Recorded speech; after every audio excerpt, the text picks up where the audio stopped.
নমস্কার বন্ধুরা, welcome to Unicorn. Oh my god, এই বিশ্বকাপের সব থেকে বড় অঘটনটা হয়তো হয়ে গেল। জার্মানিকে ছিটকে দিল প্যারাগুয়ে। রাউন্ড অফ 32 এর তৃতীয় ম্যাচে জার্মানি ছিটকে গেল প্যারাগুয়ের কাছে টাই ব্রেকারে হেরে। এবং 2018 আর 2022 বিশ্বকাপের পর 2026 বিশ্বকাপেও কিন্তু জার্মানির হতাশাজনক পারফরমেন্স আর one of the greatest penalty shoot out tie breaker আমি এই ম্যাচে দেখলাম প্যারাগুয়ে এবং জার্মানির মধ্যে, যেখানে প্যারাগুয়ের তো আগেই জিতে যাওয়া উচিত ছিল, বাট গেল লাস্ট অব দি সাডেন ডেথে। সেখানে জোনাথান তাইয়ের মিস্টে কিন্তু যথেষ্ট একটা ক্রুশাল হয়ে গেল জার্মানির জন্য। এবং প্যারাগুয়ের গোলকিপার অরল্যান্ডো গিল, যদিও আমি দেখছিলাম কমেন্ট্রিতে অরল্যান্ডো হিল বলছিল তাকে, বাট আমরা GILL গিলই বলবো। শুভমান গিল, প্রভসুকন গিল, তাদের সঙ্গে অরল্যান্ডো গিল। সেই অরল্যান্ডো গিল কিন্তু দুরন্ত কিছু সেভ দিল এবং সেই জায়গাতে ভাই জার্মানি আউট ওয়ার্ল্ড কাপ থেকে। ব্যাপারটা এখন একটুখানি গুছিয়ে নিতে আমার সময় লাগছে, বাট আমি একবার ভাবছিলাম যে মরক্কো বনাম তোমার নেদারল্যান্ডে যে ম্যাচটা আছে সেই ম্যাচটাও ভীষণই ভালো একটা ম্যাচ হবে। এবং আমি ভাবছিলাম যে জার্মানি হয়তো প্যারাগুয়েকে হারিয়ে দেবে, ম্যাচটা কি স্কিপ করব, ঘুমিয়ে পড়বো। বাট লাস্ট অব্দি যে ম্যাচটা দেখার সিদ্ধান্ত নিয়েছি, এটা ওয়ান অফ দ্য বেস্ট সিদ্ধান্ত ছিল আমার। দারুণ একটা ম্যাচ হয়েছে ভাই। এবং ওভারঅল ম্যাচের ব্যাপারে কথা বললে ফার্স্ট হাফে কিন্তু এগিয়ে যায় তোমার প্যারাগুয়ে, এবং সেখানে ফার্স্ট হাফে কিন্তু অবশ্যই এটা বলতে হবে জার্মানি খুব একটা প্যারাগুয়েকে বাগে আনতে পারেনি। জার্মানির কাছে বলের পসেশন প্রায় 80%-এর কাছাকাছি ছিল, বাট প্যারাগুয়ের গোলকিপারকে টেস্ট করতে পারেনি। তবে সেকেন্ড হাফে আবার জার্মানির কামব্যাক আমরা দেখতে শুরু করি, যেখানে অবভিয়াসলি জার্মানি কিন্তু মেনলি যেটা করছিল সেটা হচ্ছে তোমার ক্রস অনেক বেশি রাখতে শুরু করেছিল, যেটা ফার্স্ট হাফে মিসিং ছিল। এবং সেই ক্রস থেকেই কাই হাভার্টসের গোলে কিন্তু জার্মানি 1-1 করে। এবং অবভিয়াসলি জার্মানি সেকেন্ড হাফে অনেক ভালো ফুটবল খেলেছে। তারপর খেলা লাস্ট অব্দি গড়াই তোমার এক্সট্রা টাইমে, সেখানেও জার্মানি ভালো ফুটবল খেলে এবং জোনাথান তা কিন্তু একটা কর্নার থেকে গোলও করে দেয়।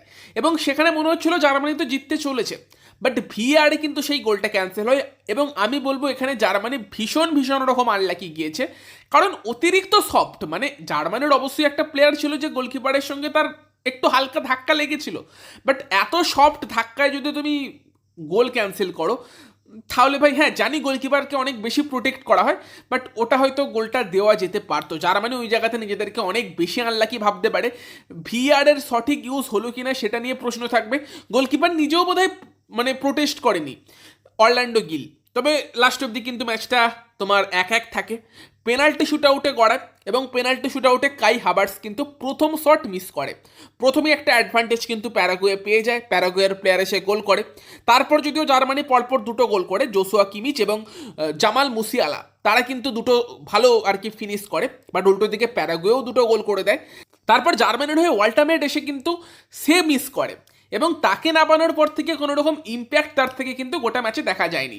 আর সেই মিস্টার পর যে সিচুয়েশন দাঁড়ায় যে প্যারাগুয়েকে শুধু আর একটা গোল করতে হবে, দুটো শট বাকি আছে, দেন প্যারাগুয়ের একটা প্লেয়ার এসে কিন্তু মিস করে, রাখতেই পারে না গোলের মধ্যে। তবে তারপরও প্যারাগুই অ্যাডভান্টেজ ছিল, এদিক থেকে আমিরি এসে গোল করে। তবে উল্টো দিকে তোমার একটা প্লেয়ার বালবুয়েনা, সেটা সম্ভবত নাম ছিল প্যারাগুয়ের প্লেয়ার, তাকে 120 মিনিটের মাথায় কোচ নামিয়েছিল শুধুমাত্র গোল করবে বলে, পেনাল্টি শুট আউটে গিয়ে গোল করবে বলে, বাট সে মিস করে বলার থেকে ম্যানুয়েল নয়েরের ওটা ভালো শেপ ছিল আমরা বলতে পারি। এবং সেখানে পুরো সিচুয়েশন চেঞ্জ হয়ে যায়, যেখানে দুটোর মধ্যে একটা করলেই প্যারাগুয়ে উঠে যায়, সেখানে প্যারাগুয়ে দুটোই মিস করে। তারপর কিন্তু জার্মানির হাতে ম্যাচ ছিল আমার মনে হয়, কারণ প্যারাগুয়ে টোটালি প্রেসারে ছিল। তবে জোনাথান তা এসে বলটাকে উড়িয়ে দেয়, গোলে রাখতে পারে না, এবং প্যারাগুয়ে টানা 3টে তো মিস করতো না। এবং প্যারাগুয়ে এসে গোল করে কিন্তু ম্যাচটা জিতে যায়, টাই ব্রেকার জিতে যায়। এবং প্যারাগুয়ে কিন্তু এখন যাচ্ছে রাউন্ড অফ 16-এ। জার্মানি কিন্তু আবারও একবার তাড়াতাড়ি বাড়িয়ে যাচ্ছে, এবং জার্মানি যে খুব ভালো ফুটবল খেলেছে সেটা তুমি বলতে পারবে না। অবভিয়াসলি প্যারাগুয়ের থেকে বেটার ফুটবল খেলেছে সেটা নিঃসন্দেহে বলা যাবে, বাট প্যারাগুয়ে কিছুটা মাঝে মধ্যে ডাটি ফুটবল খেলেছে, ফিজিক্যাল ফুটবল খেলেছে, জার্মানিকে আটকে রাখতে পেরেছে।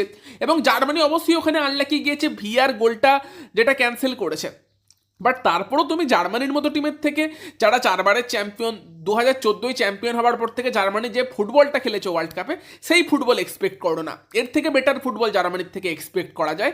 এবং সেই জায়গাতে জার্মানি কিন্তু 6টা শটের মধ্যে 3টে শটও পেনাল্টি শুট আউটে মিস করেছে, মানে 2টো সেভ করেছে অরল্যান্ডো গিল, একটা মিস করেছে, যেটাও অবভিয়াসলি খুব একটা ভালো স্ট্যাটস কিন্তু নয়। তো সেখানে তোমরা জানিও যারা খেলা দেখেছো এই খেলাটা কেমন লেগেছে, পার্টিকুলারলি টাই ব্রেকারটা কেমন লেগেছে কমেন্টে জানিও। ভিডিওটা ভালো লাগলে ভিডিওটাকে লাইক করে দিও, শেয়ার করে দিও, আমাদের চ্যানেলে প্রথমবার এলে আমাদের চ্যানেলটিকে সাবস্ক্রাইব করে তার পাশের বেল আইকনটাকে অন করে দিও। তো চলো গাইস, এই ভিডিওতে এই পর্যন্তই, বাই বাই।